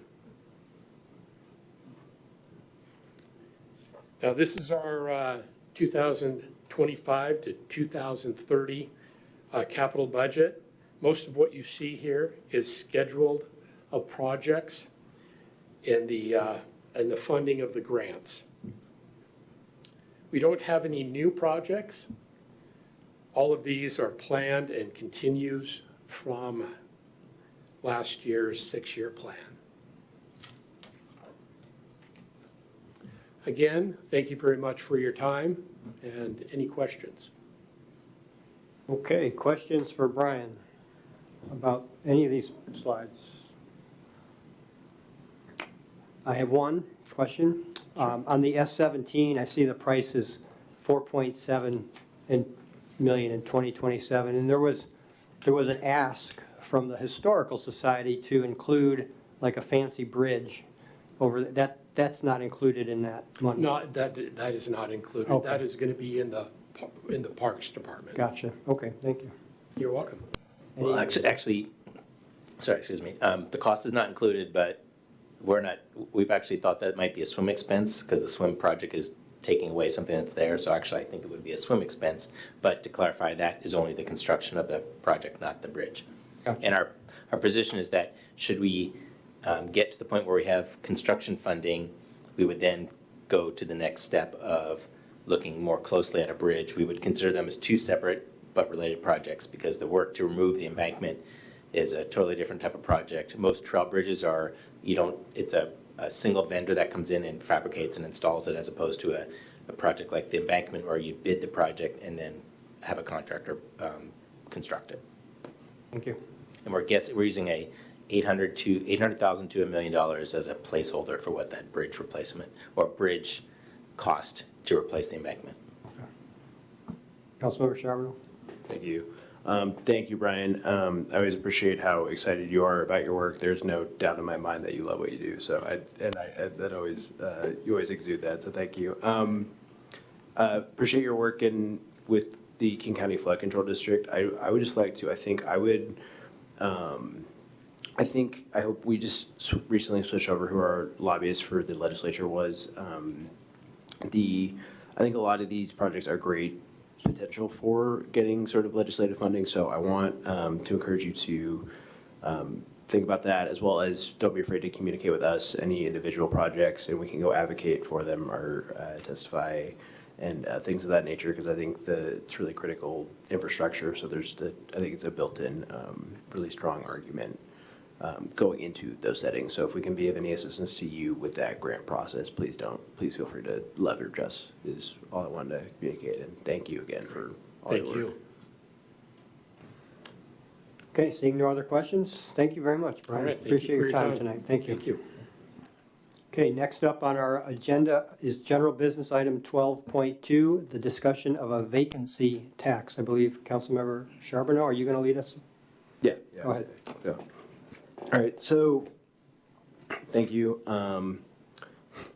This item is a vacancy tax, so I've had this idea for about a couple years, and it's been discussed sort of preliminarily in the Economic and Community Development Committee in years past, as well as our most recent meeting.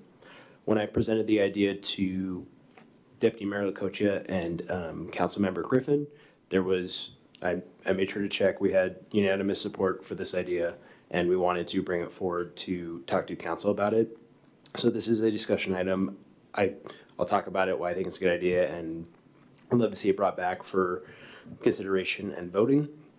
So what this is something I actually learned about through the Association of Washington Cities.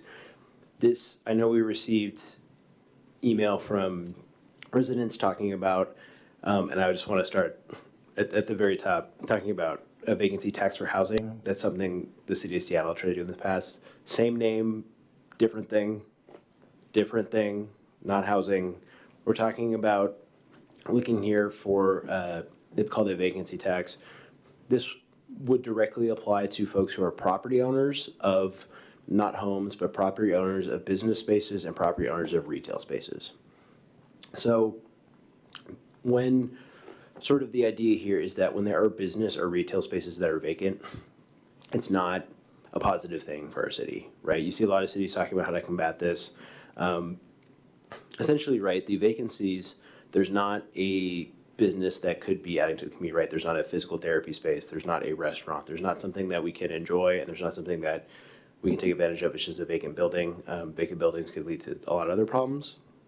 And the other aspect of it is that there's not a business that is providing revenue to the city, right, for the services we need to provide.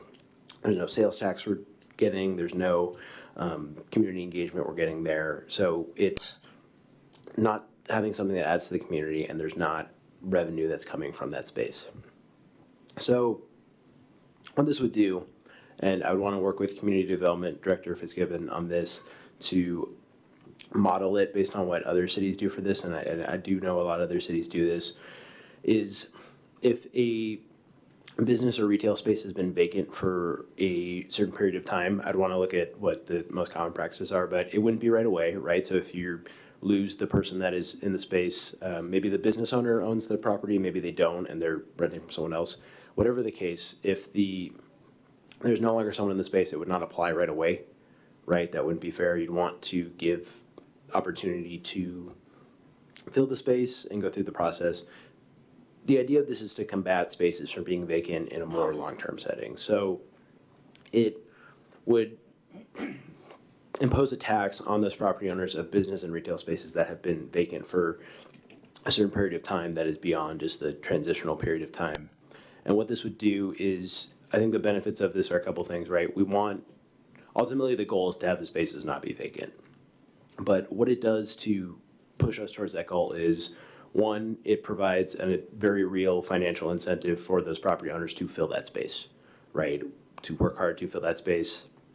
And then two, it does give us a bit of revenue that we're losing out on by virtue of having that space not generate any revenue.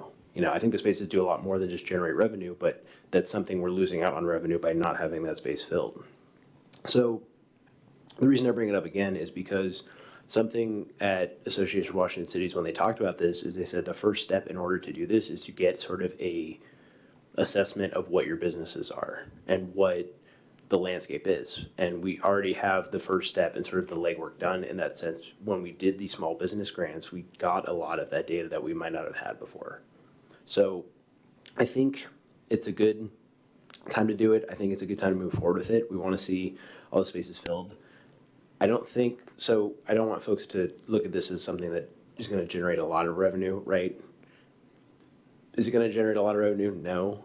Is it something we should still do as a measure to help a little bit, as well as try to deter future spaces from being vacant? I believe so.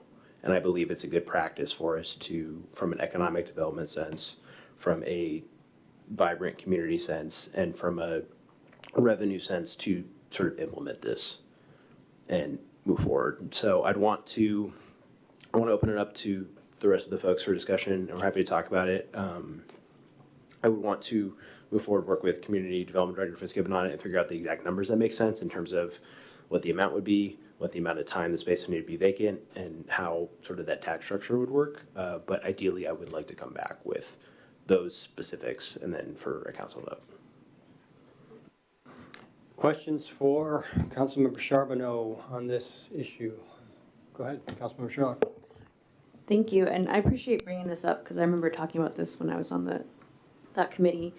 And I think just as an example that I think a lot of people in this community can understand is the space in this building, I'm turned around, this building that next to City Hall, that there's a retail space on the bottom floor and there's never been a business there since the building was built, right? And so I've actually had a lot of people in the community ask me about that. Why isn't there something there? And there's a lot of history. The city has talked to the various owners of that building over the years, but it's changed hands. And we discussed this before in this committee because it was just an idea of like, how can we incentivize filling that space? Because, correct me if I'm wrong, Councilmember Charbonneau, but you know, one of the concerns is when there are vacant spaces there that can lead to rising crime. There is a correlation there.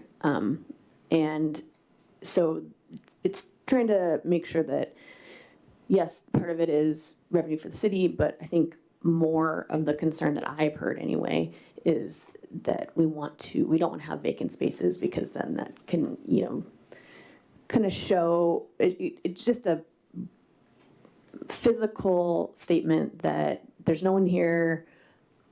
People could, you know, vandalize or whatever. I'm not saying they will, or, you know, they always do, but it's just part of that public safety and trying to make sure that we're making sure that everyone's safe and not bringing in more crime unnecessarily. So am I right that that's kind of one of the benefits that people talk about? I don't have exact data. I think that'd be a good question for the chief. I do know those spaces are more likely to get vandalized. Yeah. I don't know data on the other aspects of it, so I won't speak to that. Yeah, thank you. And then just wanted to bring up that, you know, on the other side of the coin, there's, you know, people talk about how will this affect brick and mortar businesses? You know, is there any concern? Did the committee discuss, you know, would that affect rent going up at all or anything like that? Or have you guys talked about that at all? I mean, I think so. In the situation where you're perhaps a business owner and you own the building, I don't think it would affect you at all because when you purchase the building, you would bring your business in there, and I don't think this would be something that would ever sort of touch you. I think the instances where this is most likely, and I imagine only going to apply, is where potential out-of-town property owners and people that own properties in multiple locations, right? And you know, they might be managing multiple properties and they have other revenue sources for themselves as those property managers, and they don't, you know, have as strong as an incentive to fill that space. I know sometimes there are barriers to fill the space. So that's something that, I mean, it's hard to say in the sense of I can't control what the, you know, rent they would implement, right? I think it's possible that would cause them to raise the rent. I think it's also possible that would make them want to fill it as quickly as possible so they don't have to pay that cost. So I don't think it's necessarily a given, right? I think you could also try to lower prices in order to fill that space if you're worried about having to incur that additional cost. You know, I'm not comfortable saying I don't know if there's a correlation there. I don't know if there is causation there.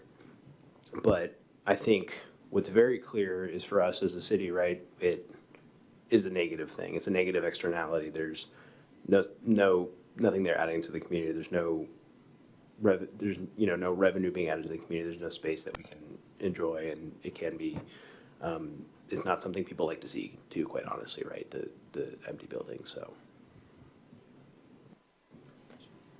Go ahead. I'd like to share a different perspective on that. So this sounds like probably a short-term tax.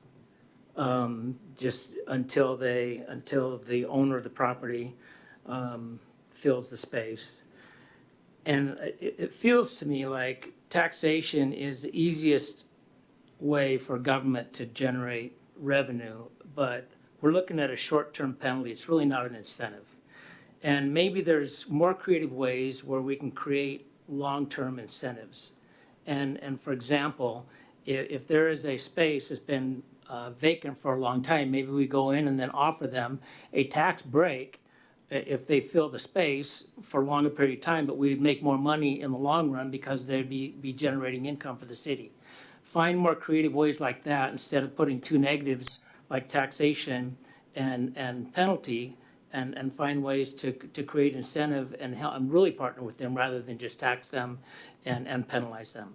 So I think it's a good discussion because, to your point, vacancy is not serving the community or the owners of the property, but maybe there's more creative ways that we can do this rather than just simply putting a vacancy tax, which sounds to me like a short-term penalty, which wouldn't make us a lot of money or provide much incentive, but rather discouragement for the businesses.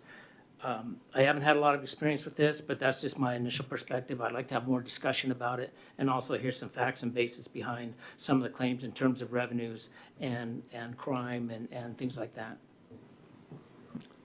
Yeah, no, yeah, thank you. I think essentially, right, is a good question. I think, so what you're describing, right, and so what I'm describing in terms of vacancy tax, it is short-term, right? It would not apply once that space is filled, right? So it is short-term, yes, very much so. What you're describing in terms of incentivizing them instead with cutting them more of a tax break, I've personally never seen that happen anywhere. I've never seen that specific practice. What I have seen a practice very directly is imposing more of the tax on them, which gives them a very real financial incentive. And I think we need to keep in mind too that a lot of the time the instance that happens here is that it's a property owner that's not tied into the community. So when we have a property owner that's not tied into the community, they have less of an incentive to fill that space. And I don't feel beholden to them to cut them a tax break when they are not, sitting on the space and not working to provide to the community, as opposed to try to speed up that process with a very real financial incentive to, a financial penalty.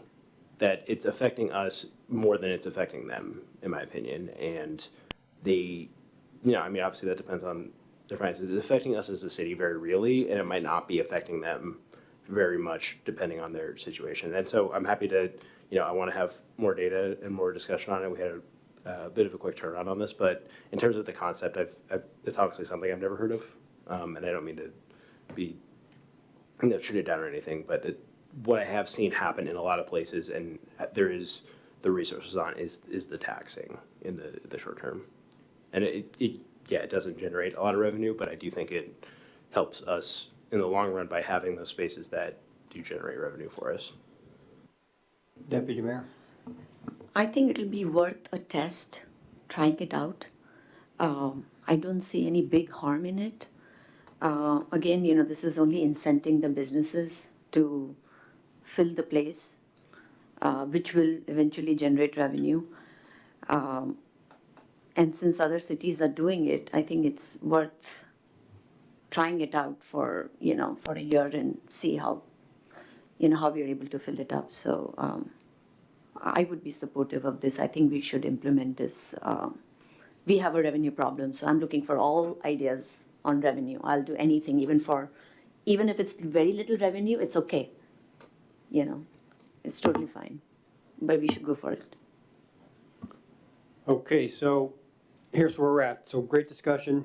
I Councilmember Charbonneau has offered to work with the Community Development Director to come back with some numbers. I suggest, unless there's objections, that you go ahead and do that and come back, and when you have some information, get a hold of the city manager. We'll get it on the agenda to either implement or, flesh out further. But please, and thank you, but please continue working together, come back with some numbers at a date when it's available to you guys and when you're ready. Thank you. I guess point of information, would we want to formalize that with a motion at this time, or would we just want to agree to it and then sort of move forward with that? I don't think a motion is necessary. Okay. I think we're fine. You have direction from all of us. There's no objections. Awesome. Okay. Thank you. All right. I mentioned in the study session that if anybody had an additional question about the general fund discussion, that they could bring it up at this time, but seeing none at this point, we'll move on then. Okay, additional public comment. City Clerk, we have anybody signed up for the second public comment? Okay, so the second public comment is closed. Moving on to the planning calendar. City Manager. Thank you, Mayor. The main change on the planning calendar, I guess a reminder first, the council has canceled the August 6th city council meeting in favor of National Night Out. So for the August 20th meeting, a couple of issues that we pushed from this meeting is the Q2 CIP update and then the 6-year park CIP.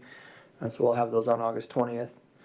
And then I'll be working to get with Mayor Clark to get some information out to the council about the city manager annual eval, which will take place on August 20th as well.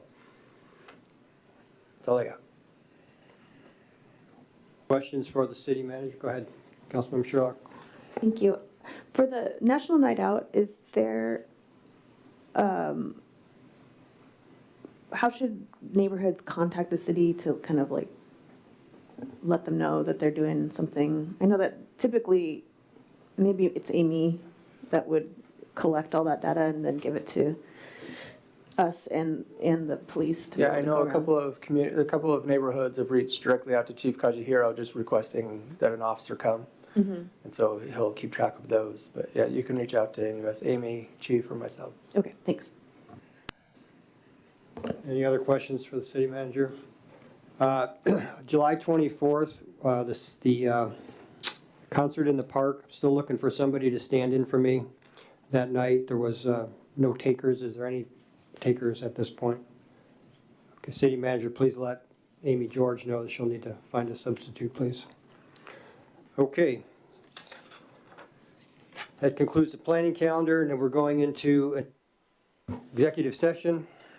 There will be an executive session this evening to discuss with legal counsel pending or potential litigation pursuant to RCW 42.30.110 subsection 1 paragraph I. We will convene into executive session at 8:08 for 5 minutes. 5 minutes. 10 minutes. 10 minutes. Okay, City Manager Pingle, Attorney Chambers will join us in executive session. We expect to return to the chambers in 10 minutes. Thank you.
The council's going to extend this executive session another 5 minutes.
Hi again, 10 more minutes.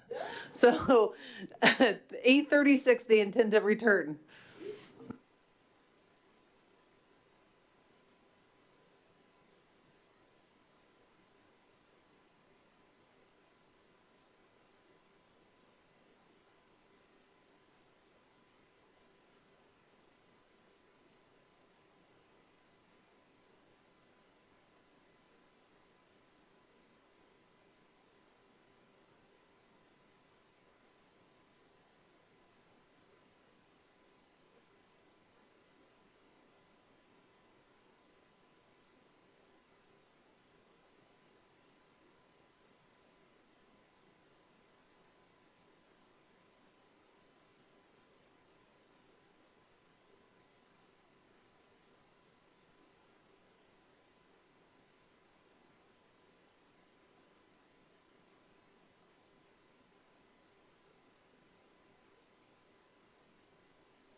Okay, the city council has just returned from an executive session where we discussed with legal counsel pending or potential litigation pursuant to RCW 42.30.110, subsection 1, paragraph I. It was a discussion only. No final decisions were taken at this executive session.